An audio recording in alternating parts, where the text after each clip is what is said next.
तो मैं अपनी बात को आगे बढ़ाते हुए पहले तो सबसे पहले, क्योंकि कुछ लोग आज भी मना रहे हैं, कुछ लोग कल भी मनाएंगे और कुछ लोग परसों भी मनाएंगे, क्या संत शिरोमणि गुरु रविदास जी की जयंती को। तो आज मैं सबसे पहले आप लोगों को संत शिरोमणि गुरु रविदास जी की इस पावन पर्व पर मैं आपको बहुत बहुत हार्दिक शुभकामनाएं बधाई देना चाहता हूं। और सम्मानित साथियों, आज जलाई है जो मशाल उसे बुझने नहीं देंगे। आज जलाई है जो मशाल उसे बुझने नहीं देंगे, और चाहे लाख आ जाए तूफान कदम अपने रुकने नहीं देंगे, और सर कलम हो जाए तो कोई परवाह नहीं, लेकिन हाथी का झंडा नीला निशान कभी झुकने नहीं देंगे। हमें आपको जो जिम्मेवारी मिली है, आदरणीय बहन कुमारी मायावती जी का जो दिशा निर्देश है कि इस देश में लोकसभा के आम चुनाव होने जा रहे हैं, और मैं समझता हूं कि 15 मार्च के बाद और 15 और 20 तारीख के बीच में ही आचार संहिता लग जाएगी। तो हमारा और आपका कर्तव्य बनता है कि हम अपनी अपनी लोकसभा में जाकर के अपने अपने लोकसभा के प्रत्याशी के लिए मेहनत करें, उनके लिए वोट भी मांगे। बहुत जल्दी इस मुहिम को पूरा किया जाएगा, क्योंकि जो आज मीटिंग रखी गई है, बीच में जो 1 या 2 बार शायद पोस्टपोन हो गई तारीख, वो इसलिए हुई थी कि आदरणीय बहन कुमारी मायावती जी का संदेश आ गया था, तो मैं और प्रभारी जी और अध्यक्ष जी को लखनऊ जाना पड़ गया था। तो इसलिए आदरणीय बहन जी के जो दिशा निर्देश हैं, वो आज हम आपको 23 तारीख को देने के लिए आप लोगों के बीच में आए हैं। तो सम्मानित साथियों, हमें आपको मिलकर के इन फिरका प्रस्थापितों को कमजोर करना है, और यहां अपने बहुजन समाज पार्टी के प्रत्याशी को भारी मतों से जिता करके दिल्ली की गद्दी पर बैठाने का काम करेंगे। दिल्ली के उस लोकसभा में जहां सर्वोच्च पंचायत इस देश की कही जाती है, उस सर्वोच्च पंचायत में हमें अपने अपने यहां से एमपी को जिता करके भेजना पड़ेगा। कभी हमारी नेता आदरणीय बहन कुमारी मायावती जी इस देश की प्रधानमंत्री बनेगी। साथियों, हमें आपको मिलजुल करके ये लड़ाई लड़नी पड़ेगी। आज आप देख रहे हैं, चाहे हरियाणा हो या पंजाब हो, यहां से इतने लोग जाकर के दिल्ली की सड़कों पर पड़े हैं, और उनके साथ जो सरकार कर रही है, आप लोगों को पता है, उन चीजों को आप लेकर के गांव गांव जाएंगे, तभी आपको उन लोगों के बारे में पता लगेगा कि कौन लोग हमें वोट दे रहे हैं, कौन नहीं दे पा रहे हैं। किसान मजदूर आज मजबूर हो रहा है, किसान मजदूर आज मजबूर हो रहा है कि हम किस ओर जाएं, और हमें किस ओर जाना है वो आप लोगों को उनको रास्ता दिखाना है कि आपकी जो मान सम्मान स्वाभिमान और कहीं प्रतिष्ठा है, तो वो केवल और केवल बहुजन समाज पार्टी में है। हमारी नेता आदरणीय बहन कुमारी मायावती जी रात दिन लड़ाई लड़ने का काम कर रही है।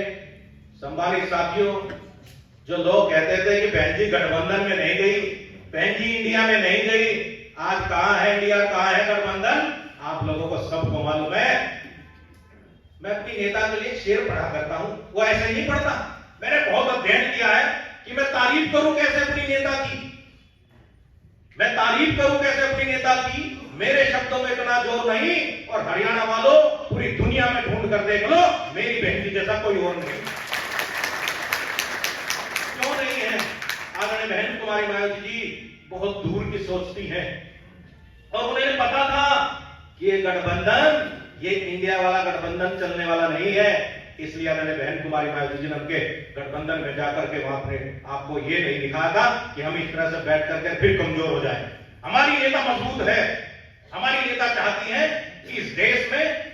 समतामूलक समाज की स्थापना हो, गैर बराबरी के दर्जे को खत्म किया जाए, और सब लोग एक जगह आकर के सब बराबरी के दर्जे में खड़ा होने का काम करें। इसलिए लड़ाई लड़ रही है आदरणीय बहन कुमारी मायावती, और कह रही है कि हमें तो शिक्षा सुरक्षा सम्मान चाहिए, हमें शिक्षा सुरक्षा सम्मान चाहिए, रोटी कपड़ा मकान चाहिए, हमें शिक्षा सुरक्षा सम्मान सम्मान चाहिए, रोटी कपड़ा मकान चाहिए और मानव मानव हो एक समान, ऐसा भारत महान चाहिए, ऐसा भारत महान चाहिए। हमें भारत को महान बनाने के लिए सबको समान लेकर चलना पड़ेगा, जो हमारी बहन कुमारी मायावती जी कर रही है। मैं आपको इसलिए कह रहा हूं क्योंकि अभी बहुत लोगों के फोन आ रहे थे हरियाणा प्रदेश से, बहुत लोगों ने कहा कि जी बहन जी को कहो गठबंधन करें, बहुत लोग कह रहे थे, लेकिन सम्मानित साथियों हमारी नेता पहले ही कह रही थी कि जो तुम लोग मुझे आकर के कहते हो, अभी हम लोग गए थे 19 तारीख को और बहन जी ने कहा है भाई मैं आपको सही कह रही थी पहले कि गठबंधन हमें नहीं करना है। तो बहन जी बहुत दूर का सोचती है, इसलिए आदरणीय बहन कुमारी मायावती जी ने हमें आपको यहां ताकत से चुनाव लड़ने के लिए आदेश दिया है कि जाओ हरियाणा प्रदेश में उन मजबूत सीटों को जिता करके लाओ जहां से हम और आप मजबूत हो सके। तो सम्मानित साथियों, आज किसान, मजदूर, व्यापारी सब लोग परेशान हैं और इन लोगों को भुनाने का काम हम और आप मिलकर के कर सकते हैं और फिर आगे हम विधानसभा का चुनाव भी तभी जीत पाएंगे साथियों जब हम और आप मजबूती से लोकसभा में अपने प्रत्याशी को जिताने का काम करेंगे। वो प्रत्याशी हमारे और आपका बहुजन समाज पार्टी का प्रत्याशी होगा और जहां आदरणीय बहन कुमारी मायावती जी ने उन प्रत्याशियों के लिए भी अपनी तरफ से आदरणीय बहन कुमारी मायावती जी ने अपील छपवाने का काम कहा है। उस अपील में बाबा साहब डॉक्टर भीमराव अम्बेडकर जी का जो सपना अधूरा है उसे पूरा करने के लिए उन प्रत्याशियों को उसी समय देने का काम होगा। और आज आदरणीय बहन कुमारी मायावती जी के जो भी प्रत्याशी होंगे यहाँ 10 की 10 लोकसभा पे, उन्हें हमें आपको मिलकर के जिताना होगा। मैं आप लोगों को इतना कहने के लिए और आज जो एक नई शुरुआत हम और आप मिलकर के करने जा रहे हैं उसमें आपको तारीख दी जाएगी और आपके जिले के नाम दी जाएंगे और आपको एक रूट मैप दिया जाएगा और आपके लिए बहुत अच्छी व्यवस्था भी की गई है कि सम्मानित साथियों आप लोग जो कहते हैं कि प्रभारी जी और बहन जी को कहो कि हमें भी एक मौका रथ यात्रा का या आपके जितने गांव जाने का हमें एक मौका मिले तभी हमारा आप इकट्ठा होकर के चले। ये मौका आप लोगों के पास आ रहा है। अभी प्रभारी जी आप लोगों को पूरे मैप की जानकारी दे देंगे किस तारीख से किस तारीख में कौन से जिले में पहुंचना है और हमारा पूरा एक रथ यात्रा के साथ सब समाज के लोगों को हमें साथ लेकर के चलना है। और एक बहुत बड़ा मैप है जिसमें हमने एक मुहिम छेड़ने का काम किया है, आप लोगों को साथ लगा करके चलने का काम किया है। जिस प्रत्येक जिले में जहां जहां रथ यात्रा जाती रहेगी हम लोग भी इसमें शरीक होंगे, आप लोग भी शरीक होंगे और जिस जिस जिले में रथ यात्रा जाती रहेगी आप लोग उसका भव्य स्वागत करेंगे और पता चलेगा कि इस देश के हरियाणा प्रदेश में भी बहुजन समाज पार्टी का वर्चस्व कायम है। तो इसलिए मैं आपसे आग्रह करना चाहता हूं कि पूरी जो हमारी मैप रूट है वो पूरा आप लोगों को बताया जाएगा, हमें किस तारीख से कहां क्या हमें प्रेस कॉन्फ्रेंस करनी है, क्या हमें किस चीज को रूट लेकर के चलना है। और परम पूज्य बाबा साहब डॉक्टर भीमराव अम्बेडकर जी के जो सपने को साकार करने के लिए जो मान्यवर साहब काशीराम जी ने इस प्रदेश में ही नहीं पूरे देश में साइकिल चला करके हमें आपको जगाने का काम किया था और मान्यवर साहब काशीराम जी ने इस पार्टी और मिशन और मूवमेंट के लिए अपने बलिदान की परवाह न करके और उन्होंने कहा था कि अगर आपके पास एक ईंट हो तो अपनी दीवार पर रखने का काम करो, अपनी दीवार ऊंची होगी, अगर उस दीवार पे आप उसी दीवार पे दूसरे की दीवार पे अपनी ईंट रखने का काम करोगे तो दूसरे की दीवार ऊंची होगी। हमें आज अपनी दीवार ऊंची करनी है। मान्यवर साहब काशीराम जी के सपने को साकार करने के लिए बड़ी लंबी चौड़ी बातें करने के लिए तो मैं आप लोगों को बहुत और भी बता सकता हूं साथियों, लेकिन मैं समझता हूं कि यहां हरियाणा में अब की बार अगर सरकार बने तो बहुजन समाज पार्टी की बने, तभी हमारी और आपकी काबिलियत रहेगी साथियों, तभी हमारे और आपका ये मैप काम रहेगा। नहीं तो सम्मानित साथियों, ये जो मेरे बुजुर्गवान बैठे हैं ना, बहुत लंबे समय से देख रहे हैं कि हमारी सरकार नहीं बनी है,